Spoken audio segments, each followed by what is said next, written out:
السلام عليكم، معكم خديجة. اليوم بغيت نشارك معكم موضوع مهم بطريقة بسيطة اللي هو مرض السكري، باش نفهموا كيفاش كيخدم الجسم ديالنا مع مرض السكري وشنو هما الانواع ديالو وشنو الفرق ما بيناتهم. قبل ما نهضروا على السكري خاصنا نعرفوا شنو هو الانسولين والوظيفة ديالو في الجسم ديالنا. الوغ الانسولين هو واحد الهرمون كيفرزو لينا البنكرياس ولا البنكريا، هو المسؤول الاساسي على خفض نسبة السكر في الدم. يعني بعد ما كناكلو فراه كتطلع لينا نسبة السكر في الدم، والانسولين هو اللي كيخدم باش كينزل لنا هاد نسبة السكر لمستوى اللي هو طبيعي وعادي صحي. كيفاش؟ فراه الانسولين كيعاون الجسم باش يستخدم السكر الموجود في الدم بطريقة صحيحة وكينقلو لنا الخلايا باش كيتحول لنا لطاقة. يعني وديك الطاقه هي اللي كنخدموها في الانشطه ديالنا في العمل الى اخره، وبالتالي فراه كينقص لينا نسبه السكر في الدم. اذا فبلا هاد الانسولين السكر كيبقى مرتفع في الدم ديالنا، وهذا الامر كيعطينا ما يسمى بالهيبرغليسيمي او ارتفاع نسبه السكر في الدم، وطبيعه الحال هذا الشيء ما مزيانش للصحه ديالنا. بعد ما تكلمنا على الانسولين نمشيو دابا نشوفوا الفرق ما بين الانواع ديال الديابيط. انواع ديال الديابيط عندنا جوج: ديابيت دو تيب 1 و ديابيت دو تيب 2، يعني مرض السكري النوع الاول ومرض السكري النوع الثاني.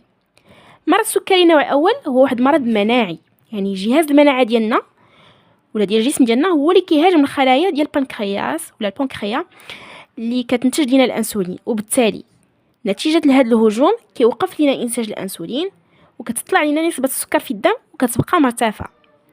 اما ديابيت دو تيب 2 فراه هو ان الجسم كينتج لنا الانسولين ولكن بشكل غير كافي، ولكن الجسم ديالنا ولا اما كينتج لنا بشكل غير كافي ولا يعني كيقاوم الانسولين، وبالتالي الخلايا ما كتستعملش مزيان هذا الانسولين والنتيجه هي ارتفاع نسبه السكر في الدم.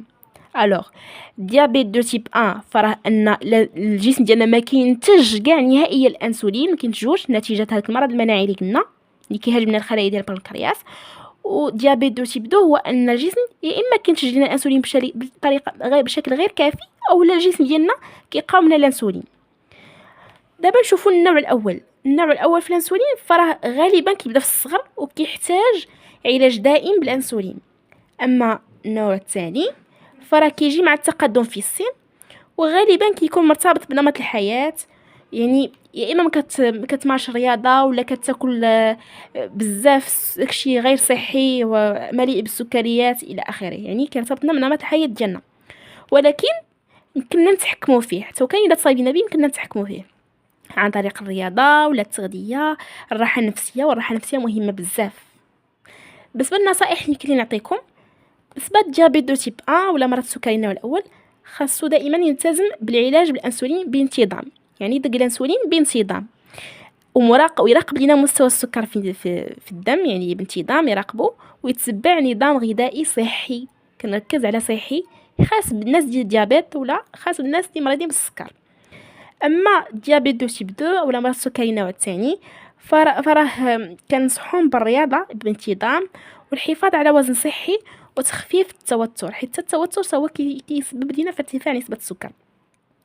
الا ما دارش هاد المريض بالسكر النوع الثاني، الا ما دارش هادشي، ما التزمش بنظام صحي وما دارش رياضه الى اخره، فراه هادشي كيشكل خطر عليه. علاش؟